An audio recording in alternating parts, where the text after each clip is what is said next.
Hello everyone and welcome to another video of Car Nuts. Today we are going to be looking at the history of the BMW M3. Mercedes in the early 80s dominated the DTM racing series with the magnificent 190 2.316 DTM race car. Because DTM was born in Germany, all the major German manufacturers wanted to win. BMW was not happy with the dominance Mercedes had in the series and realized that their 3 Series BMW needed a better engine in order to win. The only people who could take the 3 Series to the top were BMW's M Sport engineers. Until now, BMW Sport division had never produced a road car and only worked on racing spec cars.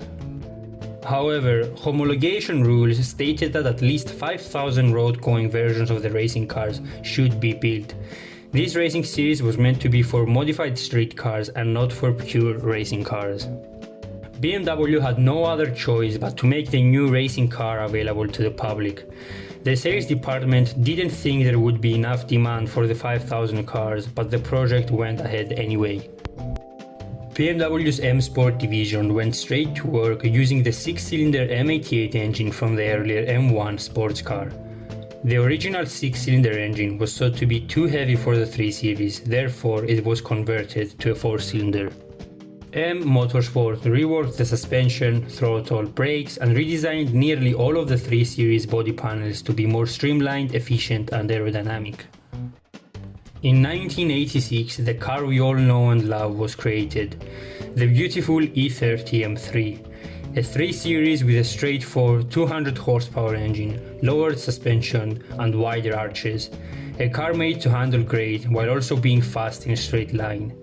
The plan was to sell 5,000 examples, but demand was huge, which led to BMW selling 18,000 of them.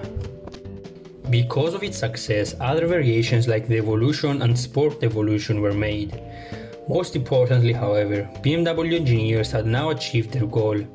The M3 did what it was meant to do flawlessly, winning the German, British, Italian, French, Australian and World Touring Car Championships.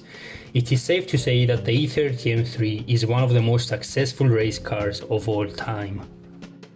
In 1992, the time had come to update the M3. The E36 M3 featured a more luxurious interior, better equipment and a magnificent 3-liter straight 6 producing 282 horsepower. The M3's engine achieved the best horsepower per liter ratio of any naturally aspirated engine at the time. In the year 2000, the E46 was introduced. The new car came with 338 horsepower from a sensational 3.2-liter straight 6, incredible handling and a better interior. A classic M3 recipe made even better. Over 85,000 examples were sold, making it the most successful M3 model until then. The E46 was in production for 7 years before it was replaced with the E90 in 2007. The new model was bigger, more modern and as always more powerful.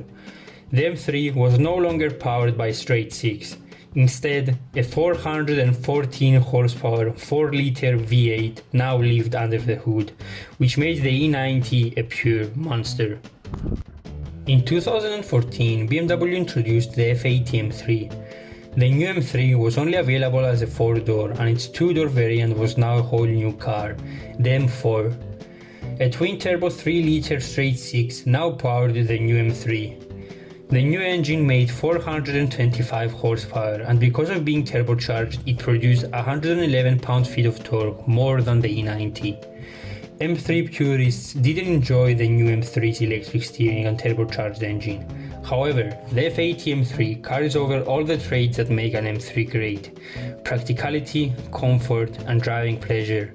The M3 remains today one of the most desirable cars on the planet. Did you know? BMW made an E30 and E90 M3 pickup. This is the history of the legendary M3. If you have found this video interesting, please consider subscribing.